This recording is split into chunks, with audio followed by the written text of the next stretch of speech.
Alright guys, today we're going to talk about how to change into the form y equals mx plus b. Now why might we want to learn that? Well, if you'll remember, when you have it in this form, then we'll know exactly what the graph is. We'll be able to graph it because we will know the slope, it'll be the number with x, and we're going to know the b, which is our y-intercept, and it tells us where to start on the y-axis. Now how are we going to do it? Well, it's actually kind of awesome because it's going to be very much like when we were solving equations, and we are going to try to isolate y. Isolate the y. So we're going to do the whole, what I explained it as is draw the river and cross the river, and we're going to try to get that y by itself. Okay, so let's start with the first example that's in your notes guide.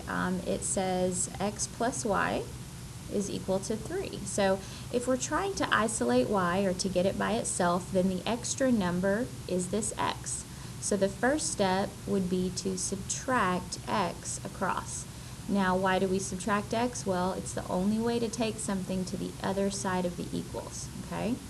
Now on this side they go away, and I'm going to bring down the y, recopy my equals here, and 3 minus x. Okay, I can't put those two things together because this one is just a normal number and this one has a variable, and so because of that I am just going to recopy what I see here. Okay, now I could write 3 minus x, or I could write minus x and then plus 3. Now I'm going to do it this way because if I write it this way, it automatically is finished. It looks just like mx plus b. So if somebody were to say, okay, what's the slope of this? Well, the slope is -1. And if somebody wanted the y-intercept, well, that would just be 3. And then I could go and graph that, right? Okay. Ooh, a little bit of a crooked line. Okay, so the b is where I start, and that's always on the y-axis. And then my slope is -1. Well, usually we see slope as a fraction, so you could take any whole number and put it over 1, right? So I'm going to write slope like this, and then I'm going to talk through it. This just means down 1 and over 1. So down 1, over 1, down 1, over 1, down 1, over 1. And just do enough points to where you like it, and you can draw a cute little line through it.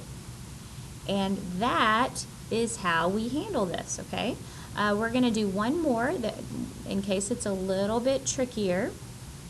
And so that would be like your example number 2. And on example number 2, we've got 3x minus y equals -6, okay? So I'm going to draw the river. And now I got to start getting this y by itself. So the extra number here is the 3x. So I'm going to subtract this whole thing over again. Okay, now, can I put this 3 and this 6 together? Well, the answer is no. This one has a variable, this one does not. So I'm going to recopy what's on the left, which is just a minus y. Be careful with that minus, it's got to come down too. And on this side, I'm going to recopy this. Now, should I write -6 minus 3x, or should I write minus 3x minus 6? Well, there you go.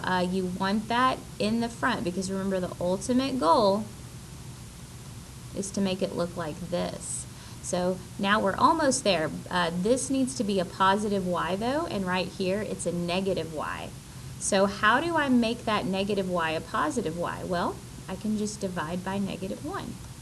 And if I divide that by -1, I have to divide everybody by -1.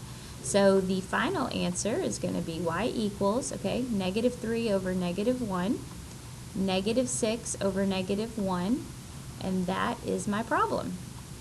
My slope is 3, my y-intercept is 6, and I can graph it. Start at the 6, 1, 2, 3, 4, 5, 6, and I've got to do slope. So the slope is 3. I don't like that. It's not a fraction. How do I make it a fraction? There you go. And now I can go up 3 and over 1. Up 3 over 1. You can do it as many times as you need to where you can draw a good little line through there. And that is all she wrote. Try number 3 if you would on your paper. And whether it's right or wrong, that's okay. Just try it. So when you come into class tomorrow, I can see where you're getting stuck and where you're not. And that would be most fantastic. Thank you.